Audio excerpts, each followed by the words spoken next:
All right, eighth grade. So now that you've watched the slideshow, we are actually ready to begin our carp koi fish tints project. You're going to need the following items. One of these, one of these,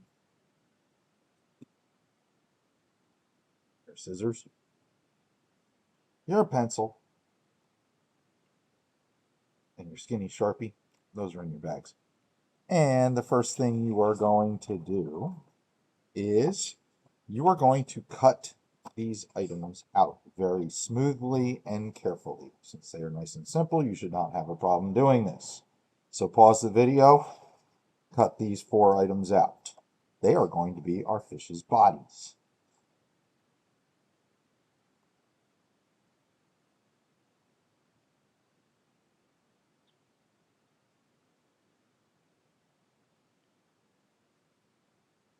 All right, so hopefully you've just unpaused. You have 4 shapes. Okay, now we are going to be using these 4 shapes to do our carp bodies, or our koi fish bodies, sorry. And just like in traditional symbolism in Japanese and Chinese art, we are going to be doing 9 koi fish on the paper. Now, this paper that you're getting is a special kind of paper that is designed for water and watercolor paint. Okay, and that will come much later. So you only get one. Make sure you handle it with care. We're never going to push hard with our regular pencil on this paper because you will not be able to erase lines. So you are going to trace your large shape anywhere you want. Okay. Again, we're just doing this nice and lightly.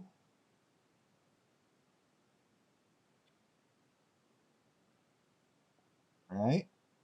Now, the next thing you are going to do is you're going to use my resource or your Chromebook if you really want to.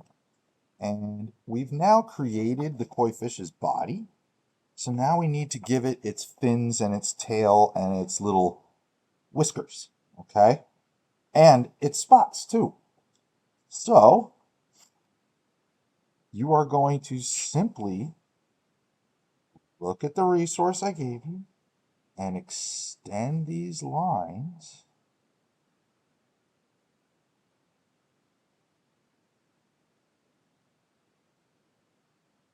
to make some type of tail shape. And then it comes right back to the fish's body like that. And then we need its little flippers or its fins, and it's got 2 sets of them on the sides. And that helps the fish steer itself where it wants to go. That tail fin makes it go. These help it steer. And again, you can keep it very basic. It will still look nice. And then usually there's 2 fins back here. Okay, these are just simple shapes, or you can make them more ornate. That is up to you. Okay, it's your fish. Then you need to give it its fin that goes along its back. And you do that by creating a line that curves the same way as the body of the fish, and then just a wavy line like that. And then we need our fish to see, and koi have nice big eyeballs because they like to go along the bottom of whatever water they're in to find their food. So they need to be able to see really well.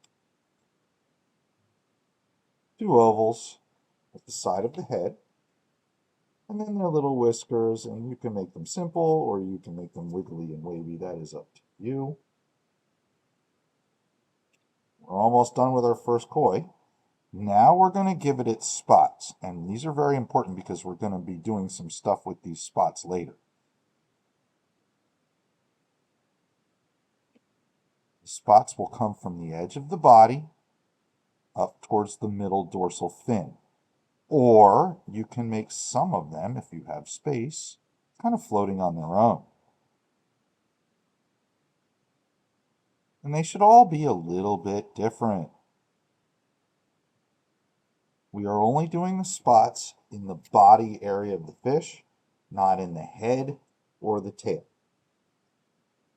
And there is your first koi fish complete. So then what you want to do now is you want to use the other 3 shapes. Okay? And certainly you can pause the video and do your first one if you want. Okay? But you want to do your other 3 shapes elsewhere on the paper. Okay? Following the same process. You trace the shape, you make the tail, you make the fins and the flippers, the whiskers, the eyes, and the spots. Okay?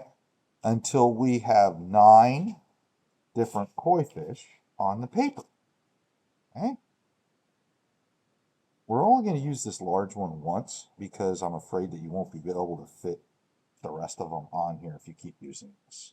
All right, so just use this one time. You can use the others as many times as you want to make the 9 fish, or I'm sorry, 8 fish, because this one's already done. So go ahead and pause my video, and you're going to get all your drawing part of this done first.